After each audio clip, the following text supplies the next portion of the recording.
नमस्कार दोस्तों, स्वागत है आपका अपना चैनल जिसका नाम है केपलेसा।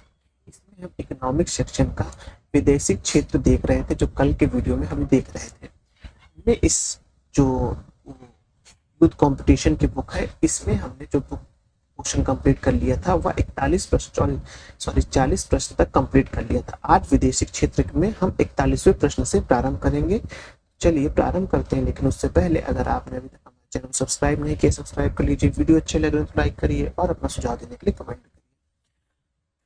स्वतंत्र व्यापार नीति उस नीति को बताती है जहां आप देखेंगे प्रशुल्क अनुपस्थित होता है। स्वतंत्र या मुक्त व्यापार नीति से आशय उस नीति से है जिसमें सरकार आयात अथवा निर्यात में कोई भेद नहीं करती है, अर्थात आयातों पर प्रशुल्क नहीं लगाती तथा निर्यातों को अनुमोदन नहीं देती। हालांकि इसका मतलब आवश्यक रूप से यह नहीं होता है कि सरकार हर तरह के प्रशुल्क एवं कराधान हटा देती है। मतलब कुछ आप कर लेती है, अदरवाइज काफी ज्यादा छूट जो है वो देती है।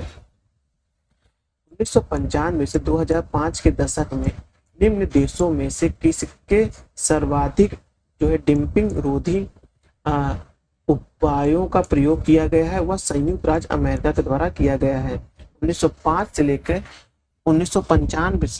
2005 तक के दशक में संयुक्त राज्य अमेरिका द्वारा सबसे ज्यादा डंपिंग रोधी उपायों का प्रयोग किया गया है। यानी चाइना ये अक्सर करते ऐसे अपने यहाँ खूब भारी उत्पाद करेगा और भारत में क्या करेगा, उसको भारत में या अन्य देशों में क्या करेगा, सस्ते दाम पर बेच देगा। तो उसे ये एंटी डंपिंग कहते हैं। अब नई विदेशी नीति का उद्देश्य जो है विश्व व्यापार में भारत की साझेदारी को वर्ष 2009 तक कितना % करना था? वह 1.5% करना था। आयात कर क्या होता है? यह व्यापार की मात्रा को घटाता है। अगर आने वाली वस्तु पर हम क्या करेंगे, ज्यादा से ज्यादा कर लगा देंगे, आयात कर लगा देंगे, तो जो विदेश से आने वाली यहाँ वस्तुएं वो कम हो जाएंगी। निम्नलिखित में से कौन आर्थिक सुधारों के लिए तृतीय पीढ़ी यानी जनरेशन को सरकार द्वारा चिन्हित किया गया है? वह भाग नहीं है। देखेंगे तो न्यायिक प्रशासन की सुधार है। 1990 के दशक में लागू आर्थिक नीति के परिणाम हुए थे, क्या हुए थे कि बढ़ा हुआ विदेशी प्रत्यक्ष निवेश आया था, उन्नत आर्थिक वृद्धि हुई थी, गैर बराबर विकास जो हुआ था सबके लिए हुआ था, बराबरी विकास वाला सामाजिक जीवन में एक परिवर्तन आया था। 1991 की नई आर्थिक नीति जिसे एलपीजी नीति कहा गया है, इसके अंतर्गत निजीकरण, उदारीकरण और वैश्वीकरण को बढ़ावा दिया गया है, जिसने सामाजिक एवं आर्थिक प्रभाव स्पष्ट रूप से दृष्टिगोचर होने लगे हैं, जो निम्नलिखित हैं। उदार व्यवस्था एवं नियमों से विदेशी निवेश की बढ़ोतरी, निवेश के बढ़ने एवं निजी उद्यमियों के लिए उत्साहपूर्ण वातावरण ने आर्थिक उन्नति की राह खोल दी। नई आर्थिक व्यवस्था के कारण असमानताओं भी तेजी से बढ़ी है और गरीबों व अमीरों की आय में अंतर भी बढ़ा है।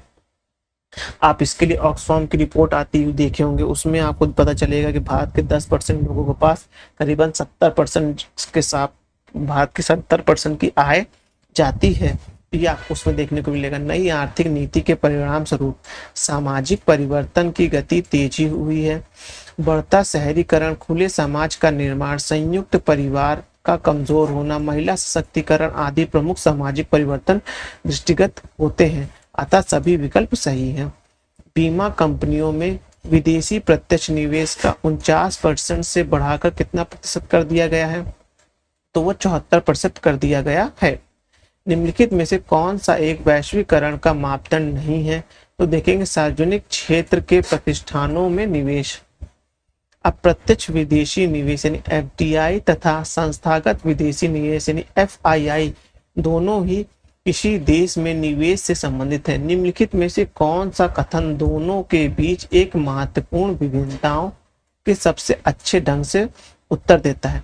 तो एफआईआई व्यापार स्तर पर पूंजी उपलब्ध बढ़ाने में सहायता है, जबकि एफडीआई का लक्ष्य केवल विशिष्ट क्षेत्र तक ही सीमित होता है।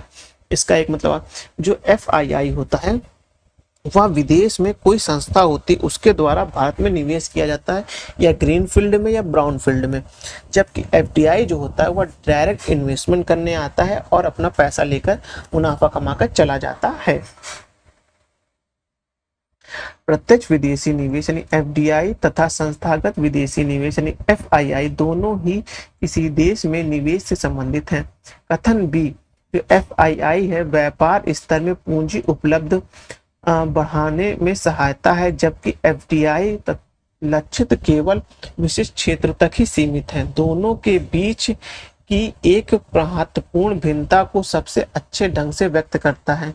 भौतिक संपदा जैसे कारखाने, भूमि, पूंजी, वस्तु तथा आधारित संरचना वाले क्षेत्र में अपना धन लगाते हैं तो इसे प्रत्यक्ष विदेशी पूंजी निवेश कहते हैं। अधिकांशतः इस प्रकार के निवेश बहुराष्ट्रीय कंपनी द्वारा किए जाते हैं। FII संस्थागत विदेशी निवेश द्वितीय बाजार में ही मुख्य रूप से चलित होते हैं। अब फिर देखेंगे FDI का पूरा स्वरूप क्या है, वह देखेंगे फॉरेन डायरेक्ट इन्वेस्टमेंट कहते हैं। वैश्वीकरण के संबंध में निम्नलिखित कथनों में से कौन सा एक सही नहीं है? तो देखेंगे इसमें भारत में छोटे उद्यमियों में आशावाद का एक बोझ पैदा कर दिया, जो कि गलत है। भारतीय अर्थव्यवस्था में वैश्वीकरण का अर्थ क्या है? देखेंगे कि दूसरे देशों के साथ आर्थिक संबंधों पर लगने वाले प्रतिबंधों को यथासंभव कम से कम करना। वैश्वीकरण की प्रक्रिया से अभिप्राय है, क्या अभिप्राय है? आप देखेंगे अंतर्राष्ट्रीय व्यापार में बाधाओं को समाप्त करना। रक्षा क्षेत्र में विदेशी सीधे निवेश की सीमा बढ़ा दी गई है। कितना बढ़ा दी गई है? 49% थी, लेकिन अभी इसको और बढ़ाया गया, लगभग 74% तक कर दिया गया है। वर्तमान में 2020 की स्थिति में रक्षा क्षेत्र में प्रत्यक्ष विदेशी निवेश की सीमा 100% कर दी गई है, जिसमें 74% तक निवेश ऑटोमेटिक रूट से किया जाएगा और 74% से अधिक निवेश जो होगा वो गवर्नमेंट रूट से होगा। तो हमारे भारत में दो तरीके से निवेश होते हैं, एक आप देखेंगे गवर्नमेंट रूट से आता है, एक जो आता है वो ऑटोमेटिक रूट से। ऑटोमेटिक रूट से आना काफ़ी आसान होता है। गवर्नमेंट रूट से अगर जब कोई आता है तो उसका काफ़ी पेपर चेकिंग होती है, देखा जाता है कि ऐसा तो नहीं है कोई टेररिज्म के लिए, मनी लॉन्ड्रिंग के लिए फंडिंग हो रहा है, तो ये सबको देखा जाता है। कथन कारण के प्रश्न है, भारतवर्ष में विनिवेश अर्थव्यवस्था के उदारीकरण की प्रक्रिया का एक समाहित अंग है, क्योंकि इससे प्राप्त आय को घोषित नीति के अनुसार प्रयोग में लाया जाता है। दोनों ही सही, लेकिन एक दूसरे की व्याख्या नहीं कर रहा है। भारत में बहुराष्ट्रीय कंपनी को प्रोत्साहन देना बढ़ावा देना क्या है? ये वैश्वीकरण की नीति है। भारत में बहुराष्ट्रीय कंपनियों की मुक्त आर्थिक क्रियाओं को प्रोत्साहन करने का सीधा आशय अर्थव्यवस्था में वैश्वीकरण को बढ़ावा देना है। ज्ञातव्य है कि भारत में जो 1991 में आर्थिक उदारीकरण, सार्वभौमिकीकरण तथा निजीकरण की नीति का सूत्रपात किया गया।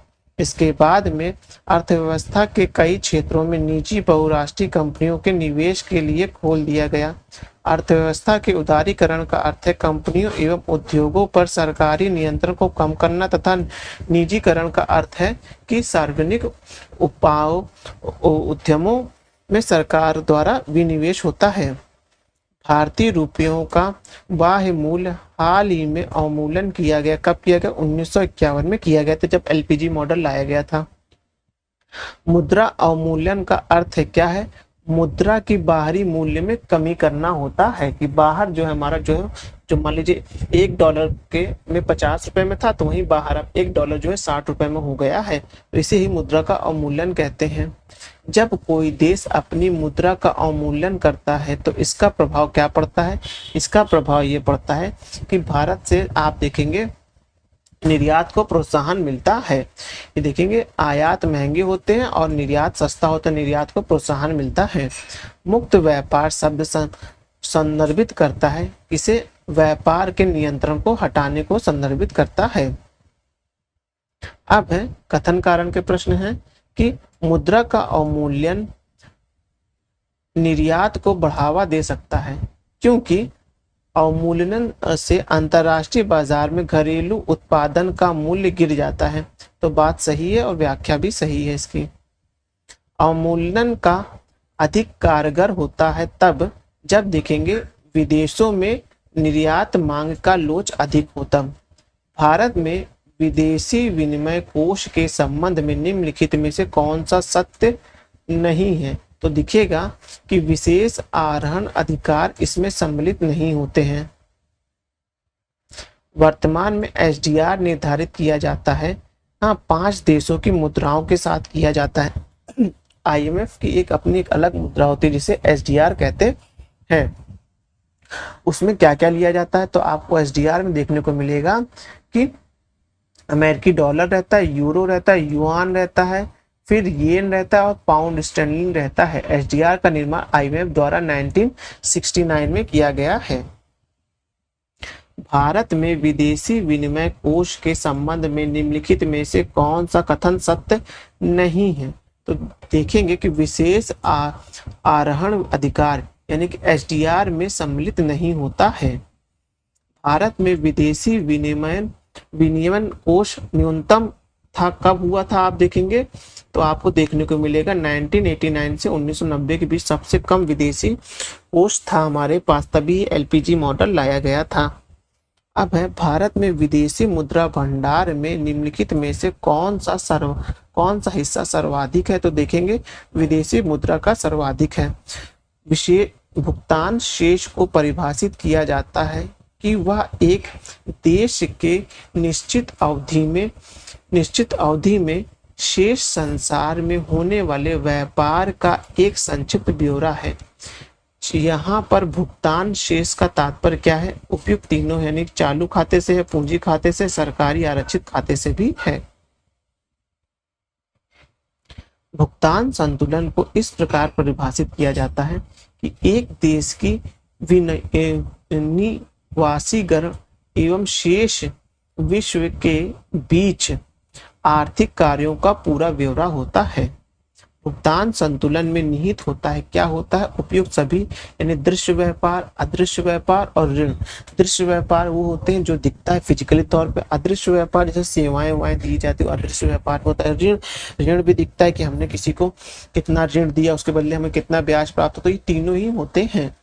अब है भुगतान शेष दर्शाता है क्या? एक देश द्वारा अन्य देशों को किया गया भुगतान और प्राप्तियां जो है दिखाता है, मतलब हमने जितना भुगतान किया और जितना हमें प्राप्ति हुई उन दोनों में जो शेष बचेगा उसे ही भुगतान शेष कहा जाता है। निम्नलिखित में से कौन सा मध्य भारत में भुगतान संतुलन के चालू खाते में सम्मिलित नहीं होता है? वो देखेंगे अनिवासी भारतीयों की शुद्ध जमा, क्योंकि वो जो जमा होती है वो देखेंगे वह अनिवासी जो अपने देश के बैंकों में करते हैं। भुगतान संतुलन को दूर करने के लिए किया जाता है, क्या किया था? राष्ट्रीय आय में वृद्धि की जाती है। अब प्रश्न ये है कि निम्नलिखित में से कौन सा भुगतान संतुलन के चालू खाते में सम्मिलित नहीं होता है? तो विदेशी निवेश सम्मिलित नहीं होता है। भुगतान संतुलन में विदेशी निवेश सम्मिलित नहीं होता है। अब ये चालू खाते कुछ घटक दिए गए हैं, इसको आप देख लीजिएगा एक बार। अब है रंगराजन समिति का संबंध किससे है? तो वह भुगतान संतुलन घाटा की समस्या से संबंधित है। निम्नलिखित में से कौन सा व्यापार संतुलन से जुड़ा हुआ है? तो देखने को मिलेगा आपको वस्तुओं का शुद्ध व्यापार सम्मिलित है। व्यापार संतुलन में निम्नलिखित में से कौन सम्मिलित होता है? तो देखेंगे माल सम्मिलित होता है। कथन कारण के प्रश्न है, जब देश के भुगतान उसके व्यापार के वस्तु सेवाओं स्थानांतरण में विशुद्ध आय की प्राप्ति से अधिक हो जाते हैं तब उसे चालू घाटा खाता कहते हैं। उसके बाद देखेंगे हम कि चालू खाते घाटे तब तक है जब तक उस देश की सेवाओं एवं पूंजी का अधिक जो है निर्यात करता है। तो देखेंगे इसमें पहला वाला सत्य है, ये वाला असत्य है। अब है अंतरराष्ट्रीय मुद्रा कोष के ऋण का उपयोग निम्नलिखित में से किस उद्देश्य में किया जाता है? तो वह भुगतान संतुलन में अस्थायी कमियों को पूरा करने के लिए किया जाता है। इसलिए जब 1991 में हमने जो कहते हैं अंतरराष्ट्रीय मुद्रा कोष उससे उधार लिया था। अब प्राकृतिक संसाधन एवं आधारभूत ढांचा है, इसमें देख लेते हैं कितने प्रश्न हैं, फिर उसी हिसाब से वीडियो को एडजस्ट किया जाएगा। इसमें टोटल देखेंगे 15 प्रश्न हैं जिनको हम कंप्लीट कर लेते हैं। निम्नलिखित में से कौन सा एक राज्य भारत में हीरो का प्रमुख उत्पादन है? तो देखेंगे मध्य प्रदेश से आपको देखने को मिलेगा। निम्नलिखित में से कौन सा भारत के सरकारी क्षेत्रों में सबसे अधिक बड़ी व्यापारिक संस्था है? तो देखेंगे खनिज एवं वस्तु व्यापार निगम है। फिर है हमारे द्वारा उपयोग किए जाने वाले ऊर्जा के अधिकांश स्रोत संग्रहित सौर ऊर्जा का प्रतिनिधित्व करते हैं। निम्नलिखित में से कौन सा अंतरण सूर्य की ऊर्जा से उत्पन्न नहीं होता है? तो देखेंगे नाभिकीय ऊर्जा जो है सूर्य की ऊर्जा से उत्पन्न नहीं होता है। भारत में सौर ऊर्जा द्वारा, हाँ ये सही है, मुझे याद आ गया, इसी में प्रश्न पूछा गया था।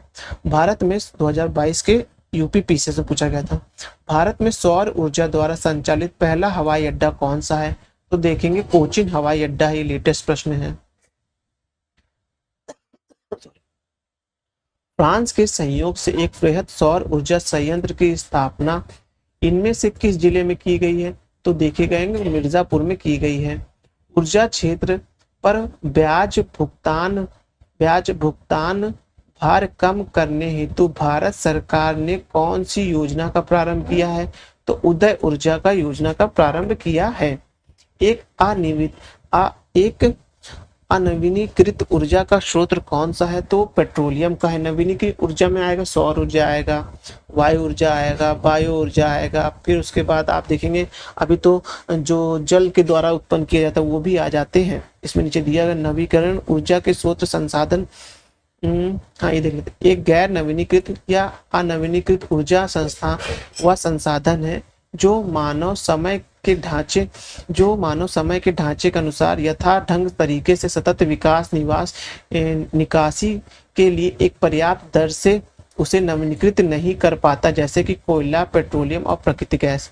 जबकि नवीनीकृत ऊर्जा संसाधन वे संसाधन होते हैं जो खत्म नहीं होंगे तथा जो पर्यावरण प्रदूषण से मुक्त एवं अच्छे होते हैं। नवीनीकृत ऊर्जा के प्रमुख स्रोत में पवन ऊर्जा देखेंगे आप, ज्वारी ऊर्जा, भूतापीय ऊर्जा, बायोगैस आदि सब आते हैं।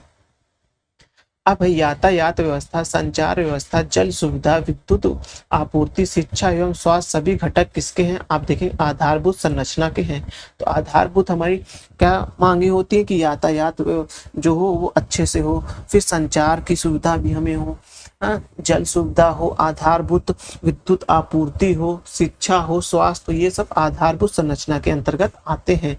निम्नलिखित में से कौन सा एक आर्थिक अवस्थापना नहीं है? वह देखेंगे कोयले की खान है।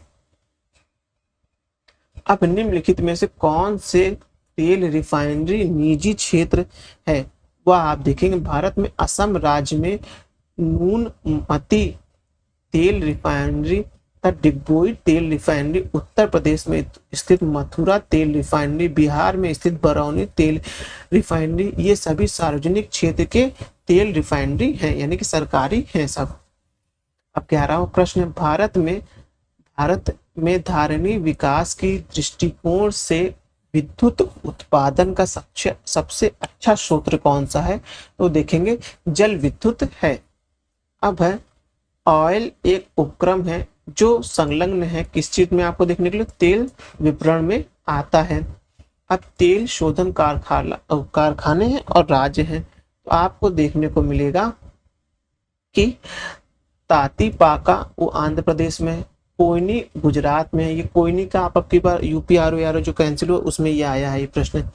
अब है नागापट्टनम, वो देखेंगे तमिलनाडु में है। फिर है नुमा लीडीगढ़, वो है असम में है। अब निम्नलिखित में से प्राकृतिक संसाधनों में निम्नलिखित में से कौन सा सम्मिलित नहीं है? तो वो यातायात सम्मिलित नहीं है। अब जल जीवन मिशन योजना किस वित्त वर्ष केंद्रीय बजट में घोषित की गई थी? तो वह की गई थी 2019-20 में की गई थी। इसका लक्ष्य 2024 तक सभी को जो है जल का कनेक्शन जो है पहुंचाना था। अब है आधारित संरचना से निम्नलिखित में से कौन संबंधित है? तो आपको देखने को मिलेगा ऊर्जा है, संचार है और परिवहन है, जबकि जनसंख्या आधारभूत संरचना में नहीं आती है। भारत में अवस्थापना विकास पर निम्न में से किसके द्वारा रिपोर्ट पेश की जाती है? तो राकेश मोहन की एक रिपोर्ट पेश की जाती है। अब कल के वीडियो हम देखेंगे भारतीय अर्थव्यवस्था का सामाजिक क्षेत्र देखेंगे, यानी भारतीय अर्थव्यवस्था का समाज पे क्या इम्पैक्ट पड़ रहा है उसके बारे में हम कल वीडियो में देखेंगे। तो चलिए वीडियो यहीं समाप्त करते हैं। धन्यवाद।